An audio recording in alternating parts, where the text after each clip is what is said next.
লোভী কোথাকার একটা। ম্যাডাম, আমি সত্যি কথা বলছি, উনি আমাকে টাকা না দিয়ে চলে এসেছিল। আমি ওখানে 7-8 বছর ধরে দোকান দিচ্ছি, আজ অব্দি কোনোদিন এমন হয়নি। উনি আজ প্রথম এমন করলেন। এই একদম চুপ। ম্যাম ম্যাম আপনি ওর কথা বিশ্বাস করবেন না। আমি আপনাকে বলছি, আমি ওর পুরো টাকাটা দিয়ে এসেছি। আসলে এইসব গরিব মানুষেরা না এক্সট্রা টাকা লোভে এখানে চলে আসে। তুমি কিছু বলতে চাও? হ্যাঁ ম্যাডাম, উনি যখন বলছেন আমাকে টাকাটা দিয়ে দিয়েছেন, তাহলে আর দিতে হবে না।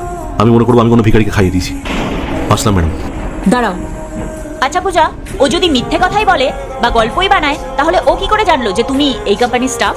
আর এটা প্রথম নয়, এর আগেও তোমার নামে আমার কাছে অনেক কমপ্লেন এসেছে। তুমি ম্যানেজার বলে অন্য এমপ্লয়ীদের সাথে বাজে ব্যবহার করো সবসময়।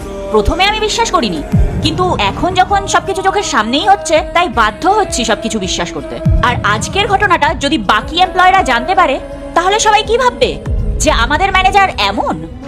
সবাই তো তখন আমাকে ব্লেম করবে যে আমি এমন ম্যানেজারকে কেন কাজে রেখেছি। আরে ম্যানেজারের কাজ হয় কোম্পানির গ্রোথ নিয়ে ভাবা, সবকিছু ম্যানেজ করা। আর তুমি কি করছো? গরিব সাধারণ মানুষদের টাকা মেরে বেড়াচ্ছ। উনি তো আমাকে বললই যে উনি পারমিশন করিয়েই দোকান খুলেছে, আর তুমি বলছো ওনাকে যে উনি বেআইনি ভাবে দোকান খুলেছে।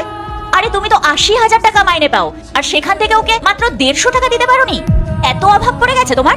যাও গিয়ে কোনো সুপারমার্কেট বা কোনো মলে গিয়ে এই কাজটা করো দেখি, তখন পারবে? পারবে না। আর ছাড়ো, তোমার সাথে আর এসব কথা নিয়ে আমার বলতে ভালো লাগছে না। তুমি এক কাজ করো, আগে ওর টাকাটা দাও। ম্যাম ম্যাম আপনি আমার কথাটা বিশ্বাস করুন, আমি সত্যি ওর টাকাটা দিয়ে এসেছি। তাহলে আবার কেন আমি টাকাটা? পূজা, তাড়াতাড়ি বলছি, টাকাটা দিয়ে দাও ওকে। Okay ma'am. আপনি কোনো চিন্তা করবেন না, আপনার টাকা আপনি ঠিক পেয়ে যাবেন। আর আমি ওকে এমন শিক্ষা দেব যাতে ও আর এমন কাজ কোনোদিনও না করতে পারে। এই যে টাকাটা। ধন্যবাদ ম্যাডাম, আমি আসছি। এত বড় কোম্পানির ম্যানেজার হয়ে এইভাবে অপমানিত হলে এবার ভালো লাগছে তোমার? আমার তো নিজের উপর লজ্জা লাগছে যে তোমার মতো মানুষকে আমি এই কোম্পানির ম্যানেজার বানিয়েছি। আমার তো এবার নতুন কোনো ম্যানেজার খুঁজতে হবে। না না ম্যাডাম, প্লিজ প্লিজ এমনটা করবেন না। এই চাকরিটার আমার খুব দরকার। আসলে আমি না বুঝতে পেরে এটা করে ফেলেছি। আমি আপনাকে কথা দিচ্ছি এরপর থেকে আর কখনো এরকম হবে না। Sorry ma'am. আর এই যে আপনি যে ফাইলটা চেয়েছিলেন, এরপর থেকে যেন বিষয়টা মনে থাকে। যাও এবার আমার মুখ না দেখে নিজের কাজ করো গে। Okay ma'am.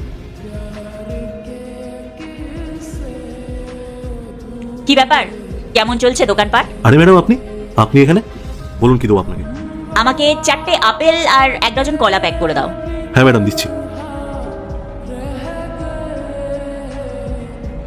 এই নিন ম্যাডাম। কত হয়েছে? 270 টাকা। ম্যাডাম, এখানে তো 2,000 টাকা আছে। আমার তো শুধু 270 টাকা হয়েছে। আপনি আমাকে এতগুলো টাকা কেন দিচ্ছেন? হ্যাঁ আমি জানি, এটা তোমার প্রাপ্য টাকা।